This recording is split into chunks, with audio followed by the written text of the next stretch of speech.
Hello दोस्तों, तो मैं लेके आई हूँ दिल्ली पुलिस के 10 क्वेश्चन 2023 के प्रीवियस ईयर क्वेश्चन। तो देखिए ये क्वेश्चन कैसे हैं। रीजनिंग के क्वेश्चन है। किसी निश्चित कुट भाषा में ब्लेसिंग को ये लिखा जाता है, ओवरनाइट को क्या ये लिखा जाता है, तो उसे हैम्पर को क्या लिखा जाएगा। तो बताइए, 4 इसके ऑप्शन है, ABCD में से इसका आंसर क्या हो सकता है। तो सिर्फ 10 क्वेश्चन है, सिर्फ 10 क्वेश्चन, 4 से 4.5 मिनट की वीडियो 2023 के क्वेश्चन प्रीवियस ईयर जो आपकी बहुत ज़्यादा हेल्प करेंगे।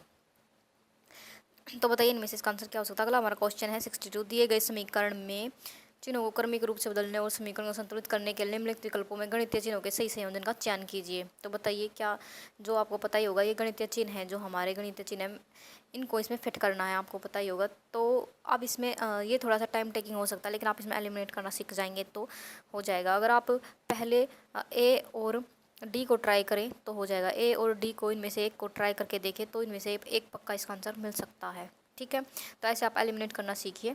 ठीक है, अब अगला हमारा जो क्वेश्चन है वो 64 क्वेश्चन है। उस विकल्प का चयन कीजिए जो चौथी संख्या से उसी प्रकार संबंधित है जिस प्रकार पहली संख्या दूसरी संख्या से संबंधित है, पांचवी संख्या छठी संख्या से संबंधित है। तो आपको बताना है जो पहली संख्या दूसरी संख्या से कैसे संबंधित है। तो मैंने ये जो लगाया है यहाँ पे क्वेश्चन मार्क, ये बताना आपको इसका आंसर क्या हो सकता है। ABCD में से कौन सा है जो इस यहाँ पर आएगा जो 2160 से संबंधित है।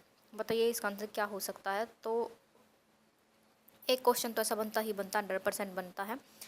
अगला हमारा क्वेश्चन है 65 क्वेश्चन। दर्पण को नीचे दिए गए चित्र के अनुसार P के ऊपर रखे जाने पर दी गई आकृति दर्पण में निर्मित सही प्रतिबिंब का चयन कीजिए। तो बताइए सही प्रतिबिंब कौन सा हो सकता है।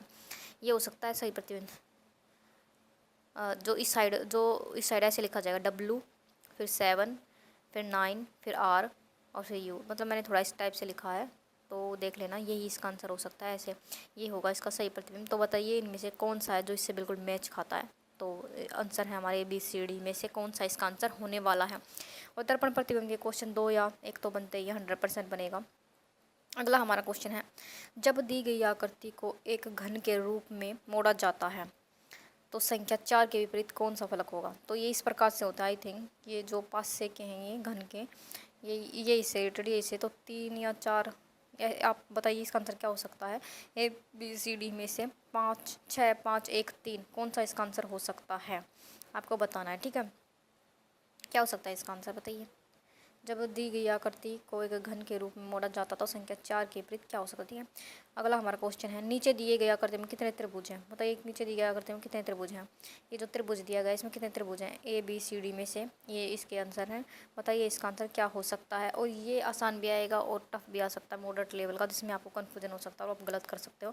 और जो बिल्कुल आसान भी आएगा, जो देखने से पता चल जाएगा। ठीक है, अगला हमारा क्वेश्चन है 68। तो आपको बताना है क्वेश्चन मार्क के स्थान पर क्या आएगा। ठीक है, IKN JHL EEJ और CBH के बाद क्या आने वाला है। ये जो क्वेश्चन मार्क यहाँ पर दिया गया है, क्या आने वाला है इसके बाद। तो आपके ABCD जो आपके 4 ऑप्शन दिए गए हैं, बताइए इनमें से इसका आंसर कौन सा हो सकता है।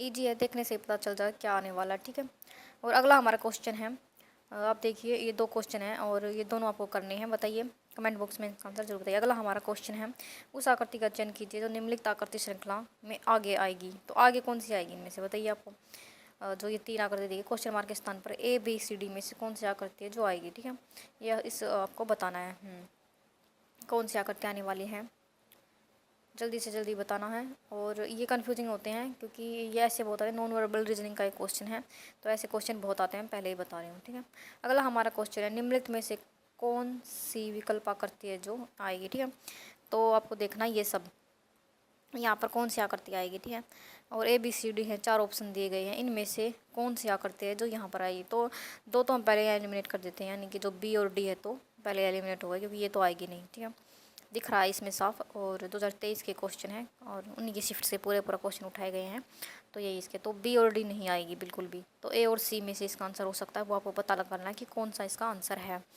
वो इनमें से ही सकता है इसका आंसर, इससे अलग नहीं हो सकता क्योंकि B और D तो फिर इससे ही अलग हो गए।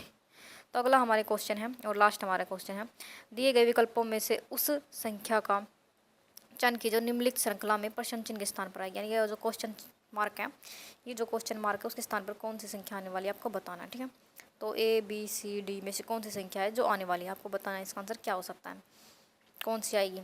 ऐसे क्वेश्चन बहुत बनते हैं और जो ईजी भी होंगे और मॉडरेट लेवल का भी होगा। ठीक है, अगला हमारा क्वेश्चन यानी हमारा जो लास्ट क्वेश्चन है वो 73 क्वेश्चन है, LMNOP आपको पता ही होगा ये क्या है। ये सिटिंग अरेंजमेंट का क्वेश्चन है, सिटिंग अरेंजमेंट, ठीक है, बैठक का क्वेश्चन है। सीधी रेखा में इनको बिठाया गया है, तो जिस तरीके से ये इनको बताया गया है वैसे आप इनको बिठा सकते हैं और ABCD में से इसका आंसर बता सकते हैं। ईजी क्वेश्चन होते हैं, अगर आपको उनकी प्रैक्टिस है तो आप कर लेंगे इसको, ठीक है। पर एक क्वेश्चन जरूर आएगा, 100% आएगा। और 2023 के ये क्वेश्चन है, मैं अपने पास से नहीं ले गई, तो इनके आंसर जरूर देना कमेंट बॉक्स में। Thank you so much.